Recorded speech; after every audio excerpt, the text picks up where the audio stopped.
In the world of sports, there's a term that analysts will often use to talk about how an athlete has truly mastered the game.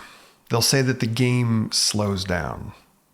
For someone like Patrick Mahomes of the Kansas City Chiefs or LeBron James of the Los Angeles Lakers, these masters of their craft can somehow see the entirety of the game unfolding in real time. They see moves happening at a much more rapid pace and therefore make much better and smarter decisions about what their next move is going to be. And this helps them to defeat their opponent because the game slows down. It becomes easy. It becomes simple. In part one of this short video series, I mentioned a few areas in life where we can clearly see this progression from beginning simplicity to deeper complexity. I talked about it in music and in cooking and in painting. And I talked about how we have to master the fundamentals first so that we can then do some really cool stuff with them next. But the thing that I'm actually more interested in is the second kind of simplicity, the one that happens on the other side of complexity, the slowing down, if you will. So to go back to some of our earlier examples in music, the descending scale that is Joy to the World. Da, da, da, da, da, da, da, da. It is so blindingly simple. It's literally just playing all the notes in a key from the top to the bottom. And yet Handel doesn't just get to this kind of simplicity without first going through deep study and practice of composition. He has to get through the complexity to master it, to then get to this so simple progression that is also yet so masterful. In cooking, if you've watched any reality cooking show, and I've watched my fair share, the judges inevitably give the same kind of feedback. Less is more. The more simple the dish, oftentimes the more impressive. But once again, you have to first master these complex techniques and show full understanding of the ingredients and the flavor profiles, etc. And then in painting, there's a reason why so many people walk into contemporary art museums and they'll see a display of the most basic, simple shapes on a canvas and think, I could do that. Because it looks so basic and simple. And yet, go home and try it and see if anyone will buy it.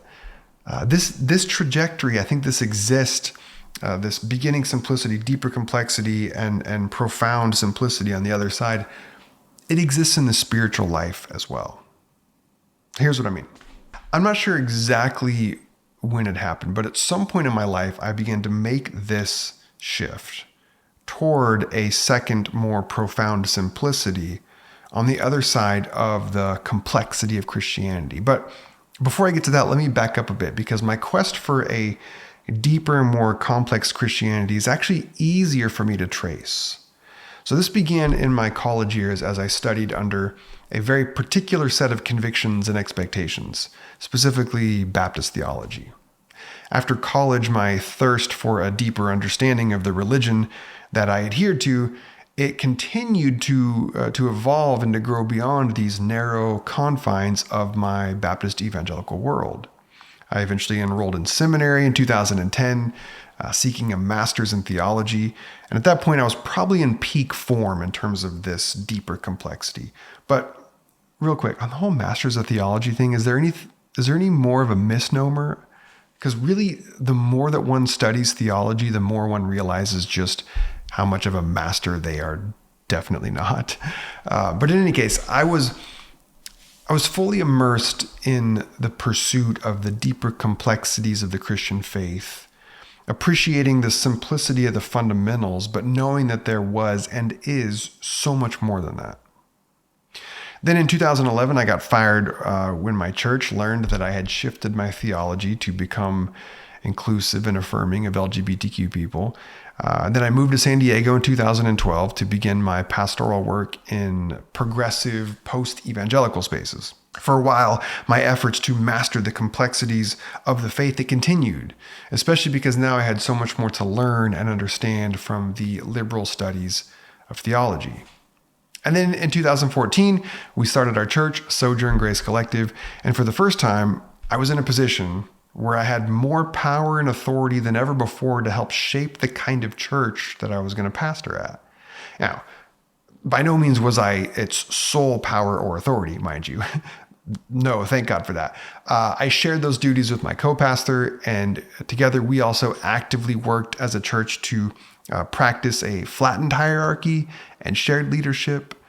But the point is that I had a voice, a presence. I had a say in what kind of theological church we would be. And so I tell you that because I think it was probably around that time, maybe the first couple years of leading Sojourn, where the edges of the deeper complexity of Christianity that I had been spending the previous decade really building on top of the fundamentals, the edges of that deeper complexity began to dissolve a little bit around that time.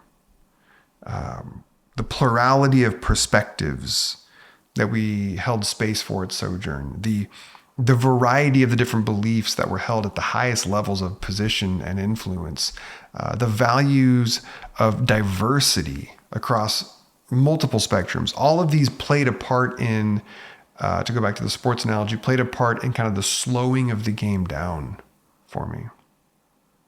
I became, during that time, far less concerned with teaching theological ideas than I did with ensuring that people from different backgrounds could meet together in the communion line.